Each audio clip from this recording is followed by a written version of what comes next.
Salut à tous, on se retrouve pour un 6ème épisode Auta Lecture, un épisode spécialisé dans le thème de la fantasy, des ambiances assez nuancées où au premier abord on pense que ça peut être enfantin, mais en réalité on évolue dans des univers plutôt sombres. Vous le savez déjà, on va causer du tome 2 de The Promised Neverland, du second opus de Made in Abyss, et enfin, je vous donnerai mon avis sur la nouveauté Fairy Tail Battle Royale, donc à tout de suite.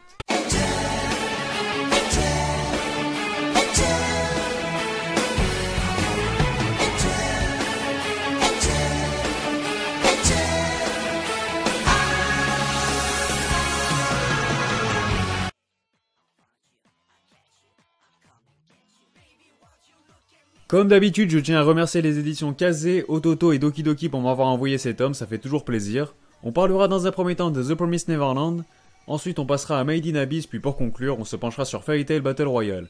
Je vous mets le timecode pour aller directement au manga qui vous intéresse, mis à part ça, je vous avertis qu'il y aura un peu de spoil concernant les tomes 2 de The Promised Neverland et Made in Abyss, donc voilà, vous êtes prévenus.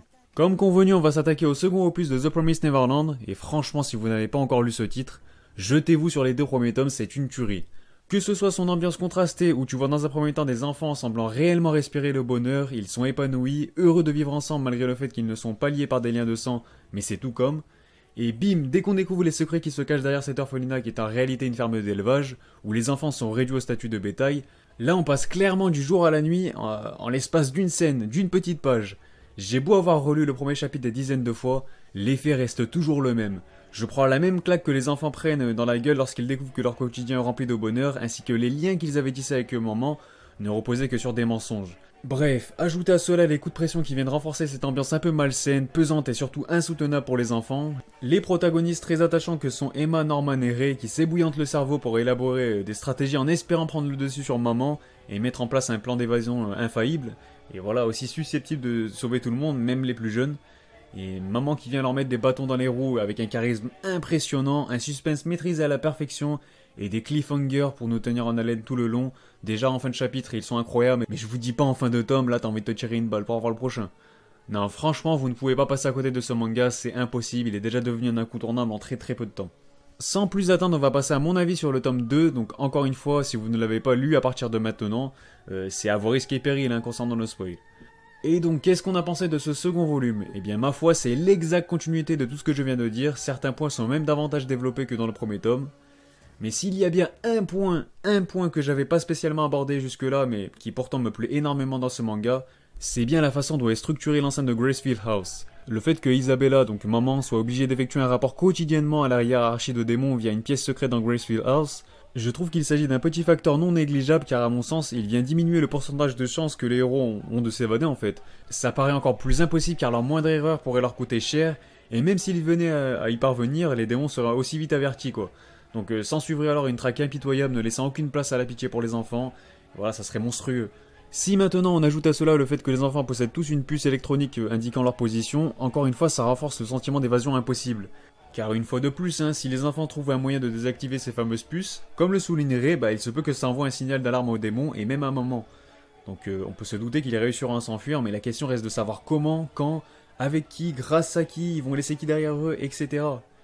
Donc vous voyez, c'est encore un point qui met en avant la très bonne narration de ce manga, tout est millimétré et astucieusement bien organisé quoi. On peut aussi mentionner le fait que les enfants soient conditionnés de la meilleure façon possible afin de devenir des marchandises de qualité premium, donc voilà, la meilleure qualité possible.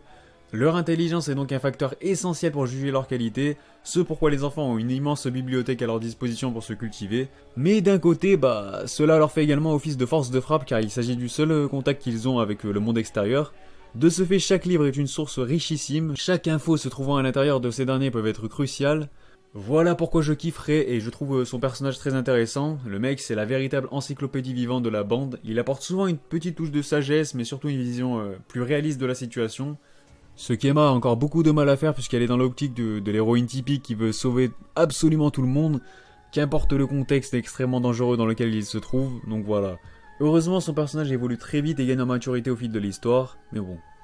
Dans ce tome 2, on a déjà pu entrevoir un aspect plus mature de sa personnalité puisqu'elle a conscience que vouloir sauver tout le monde relève quasiment de l'impossible, si on prend en compte les plus jeunes qui ne sont pas habilités à échapper à des troupes de démons, voilà, faut quand même rester réaliste même si on est dans un shonen qui se veut... qui apporte un message d'espoir on va dire. En revanche, le fait qu'elle commence à soulever sérieusement la question est une bonne chose.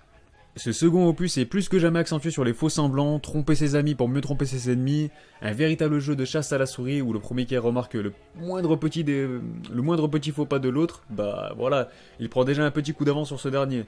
C'est là que Maman se révèle être un excellent antagoniste. Elle joue avec les enfants comme elle l'entend, c'est elle qui mène la danse pour le moment.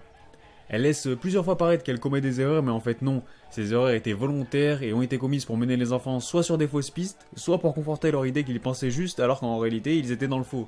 Non mais elle est vraiment incroyable.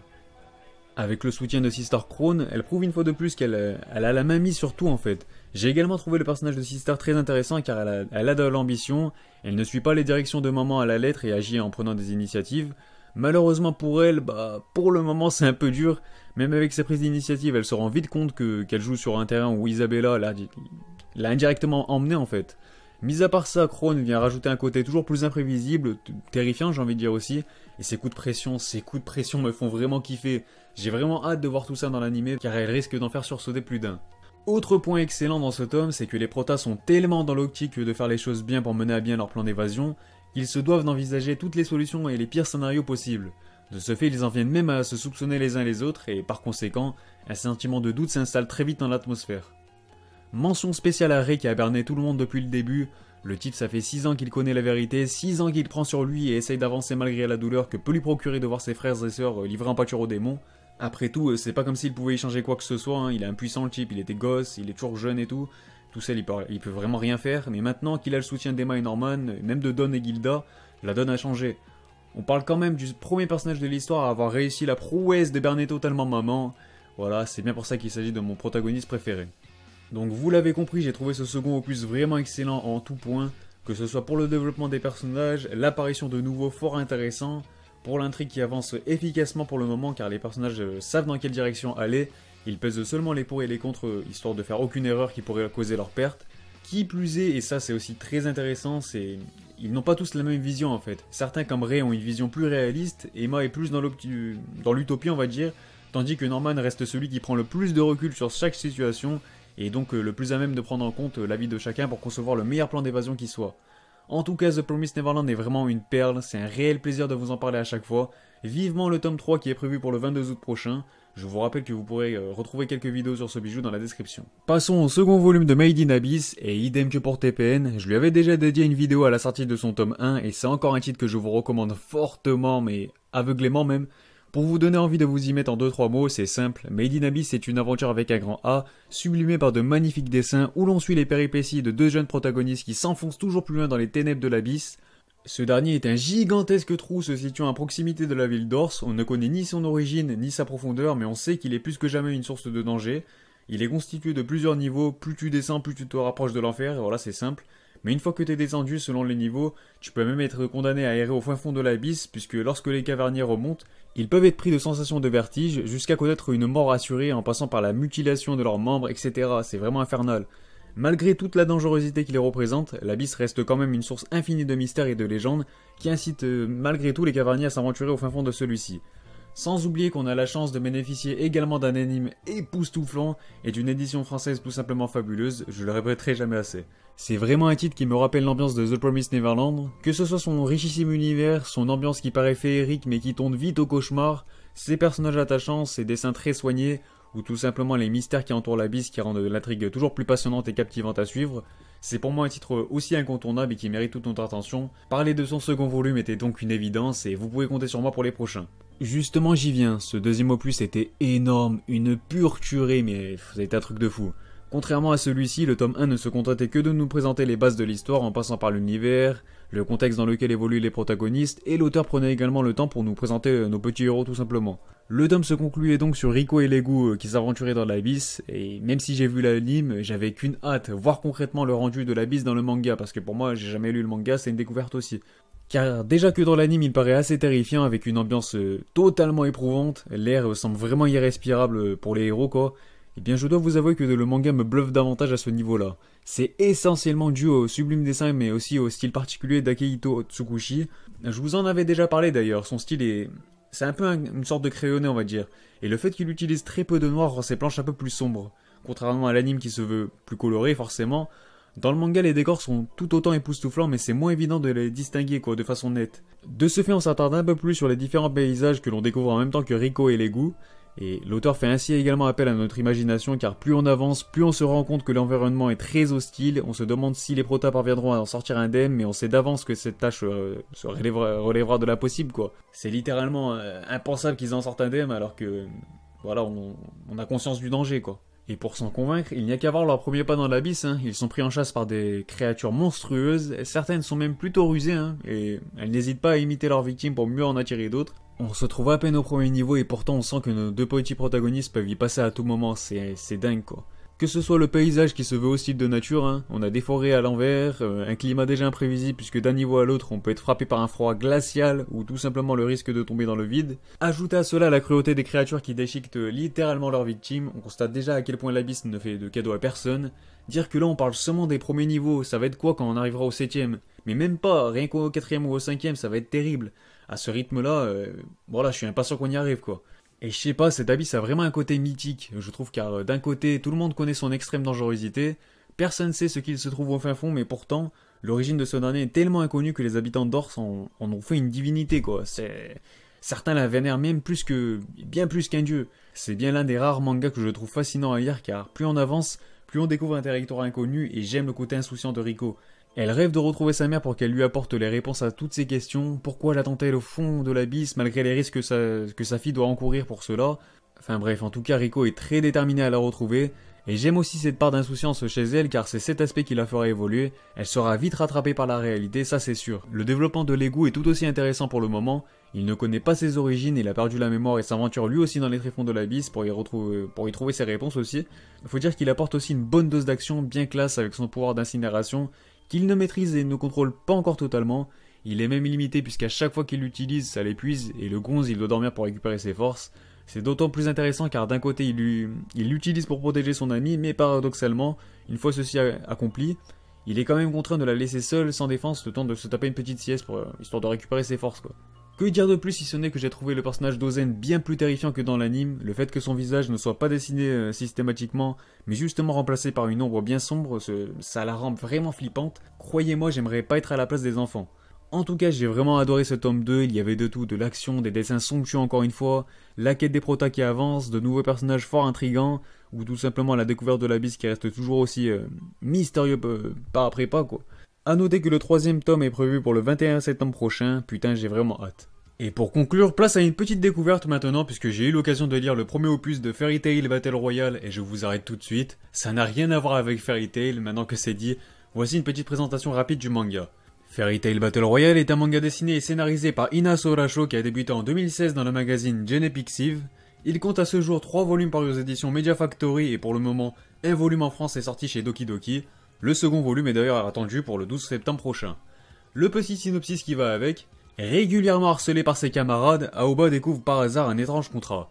Ce dernier stipule qu'un de ses vœux se réalisera si elle accepte un pacte, ce qu'elle fait sans tarder pour mettre un terme à ses soucis. Mais la jeune fille se retrouve alors propulsée dans un monde étrange et lugubre. Horrifiée, elle est accostée par une personne ressemblant à la célèbre Alice des contes de fées, qui lui annonce que son monde est désormais le sien, avant de tomber en poussière. Peu après, un mort-vivant se lance à l'attaque. Aoba endosse désormais le costume d'Alice. Parviendra-t-elle à survivre dans ce conte de fées cauchemardesque?